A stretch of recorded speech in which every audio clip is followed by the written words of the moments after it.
आदित्यनाथ को आप सुन रहे थे। उपचुनाव की जंग भी इधर जारी है और उपचुनाव में लगातार खतौली, रामपुर और जिस तरीके से मैनपुरी का सियासी दंगल है, ऐसे में दिलचस्प मुकाबला इस बार देखने को मिल रहा है। वहीं मैनपुरी के दंगल में जहां पर नेताजी की सियासी विरासत को बहू संभालेगी या फिर भारतीय जनता पार्टी से जिस तरीके से शाक्य उम्मीदवार को मैदान में उतारा गया है, ऐसे में वहां पर भी दिलचस्प मुकाबला है। इस वक्त बातचीत करने के लिए हमारे साथ प्रगतिशील समाजवादी पार्टी के मुखिया शिवपाल सिंह यादव जी न्यूज 18 पर एक्सक्लूसिव जुड़ रहे हैं। शिवपाल जी, बहुत बहुत स्वागत है न्यूज 18 पर आपका। किस तरीके से चुनाव प्रचार चल रहा है और बहू के लिए आप प्रचार कर रहे हैं? धन्यवाद। पूरी तरह से हम मैनपुरी की जितनी भी विधानसभा है, 5 विधानसभा है, इस समय में जसवंत नगर विधानसभा में बैठा हूँ, वहीं से बोल रहा हूँ और पूरी तरह से चुनाव प्रचार चल रहा है। और डिम्पल अब की बार रिकॉर्ड तोड़ डिम्पल यादव की जीत होगी। क्या लगता है आपको, जिस तरीके से भारतीय जनता पार्टी ने भी शाक्य उम्मीदवार मैदान में उतारा है, ऐसे में क्या आपके समीकरण कुछ बनते बिगड़ते वहां पर दिखाई दे रहे हैं?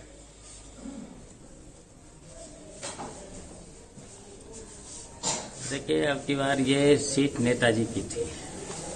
नेताजी यहाँ से 4 बार तो सांसद चुने गए, 8 बार विधायक बने। हम भी लगातार 6 बार यहाँ से विधायक बने हैं। तो यहाँ तो लगातार लंबी जीत होती चली गई है। और इस बार तो फिर नेताजी के न रहने के बाद चुनाव हो रहा है और डिम्पल को यहाँ से चुनाव मैदान में उतारा गया है। और डिम्पल को हर वर्ग का वोट, और यहाँ तक कि शाक्य बिरादरी, दलित बिरादरी और व्यापारी बिरादरी से लेकर के सभी बिरादरी के लोग वोट कर रहे हैं। और इतनी बड़ी जीत होगी, भारतीय जनता पार्टी वाले कुछ भी करें। अब यहाँ पर देखिए, मंत्रियों के पास विभागों में तो कोई काम है नहीं, मंत्रियों को भी लगा दिया, विधायकों को भी लगा दिया। और ये सब लोग जानते हैं कि नेताजी से सभी के संबंध अच्छे थे।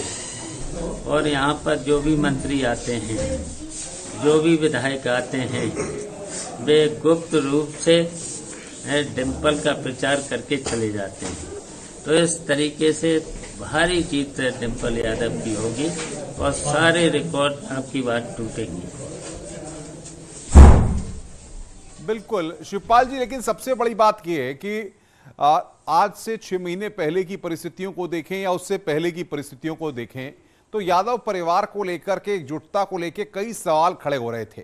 आप लोगों ने साथ आकर के एक मैसेज देने की कोशिश की है, लेकिन अधिकतर लोग ये सवाल खड़ा करते हैं कि चुनाव हो जाएं, डिम्पल यादव जीत जाएं, उसके बाद पहले जैसी स्थिति फिर हो जाएगी। उनको क्या जवाब देंगे? देखिए, हम लोग हमेशा के लिए और आजीवन अब पूरा परिवार एक रहेगा, तो इससे ज्यादा सबूत क्या दे सकते हैं? पूरा परिवार एक है और पूरा परिवार के साथ साथ जितना समाजवादी परिवार यहाँ है, सब चुनाव प्रचार में लगा हुआ है।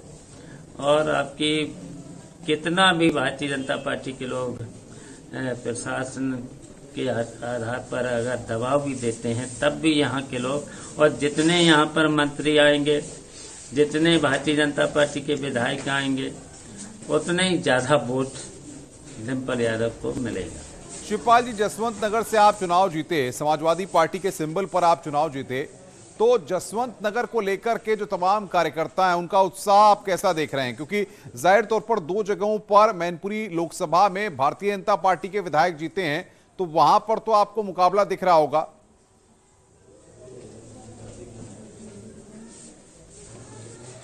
देखिए, जसवंत नगर यहाँ विधानसभा है, 1 लाख से ऊपर जीतेंगे। करहल भी 1 लाख से ऊपर जीतेंगे। मैनपुरी भी जीतेंगे, किसनी भी जीतेंगे, भौगांव भी जीतेंगे। तो इतनी बड़ी लीड होगी, सारे रिकॉर्ड आपकी बात टूट जाएगी। शिवपाल जी, तमाम कार्यकर्ता रेलवे स्टेशन के और हर प्लेटफॉर्म वर्ग का पे वोट मिल जी, रहा है। रेलवे स्टेशन के प्लेटफॉर्म पे डिंपल यादव जिंदाबाद इस तरह के नारे लगा रहे हैं, इस तरह का अनाउंसमेंट कर रहे हैं। क्या इस तरह के करना ठीक लगता है आपको? इस तरह से कार्यकर्ता करें तो मैसेज खराब नहीं जाएगा?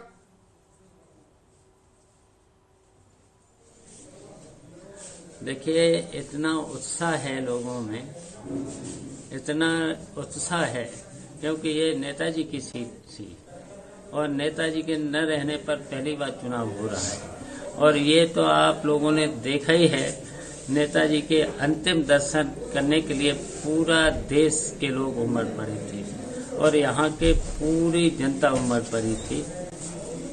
तो अब ये तो आप देख ही रहे हैं, जब इतना उत्साह है तो ऐसे कौन रोक सकता है कि डिंपल की जीत तो बड़ी होनी है। बिल्कुल शिवपाल जी, सबसे बड़ी बात यह है कि जिस तरीके से हम मैनपुरी का दंगल देख रहे हैं वैसे ही दिलचस्प दंगल रामपुर में भी है। आजम खान साहब प्रशासन और बीजेपी पर सवाल तो खड़े कर रहे हैं, साथ ही ये भी कह रहे हैं कि अखिलेश यादव को यहां आने की क्या जरूरत है।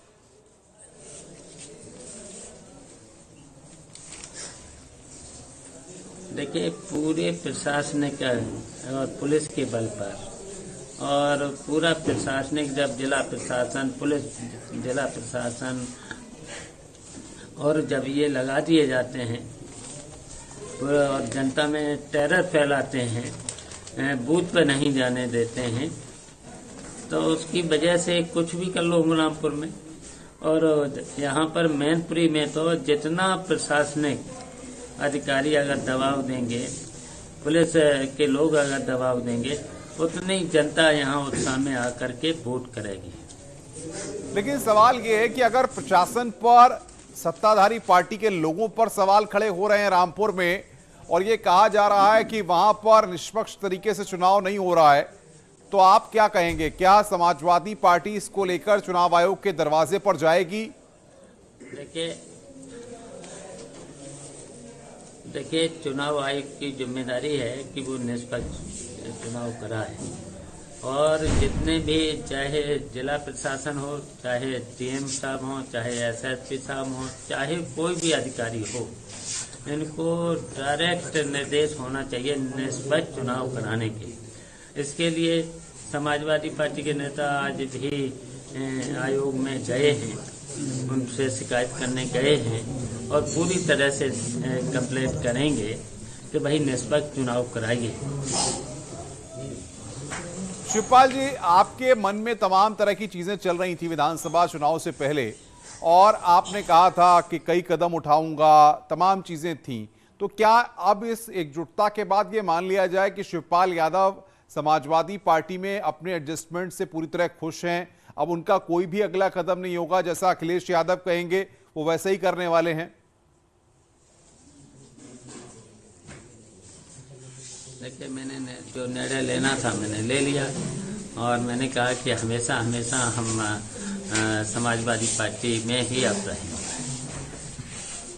नहीं, लेकिन आपने ये भी कहा कि डिंपल यादव से फोन पर बातचीत हुई, उसके बाद ये सारी सुलह की कोशिशें शुरू हुई, तो क्या अखिलेश से ज्यादा भरोसा डिंपल यादव पर रहा आपको, इसीलिए जो है आप सुलह के लिए तैयार हुए?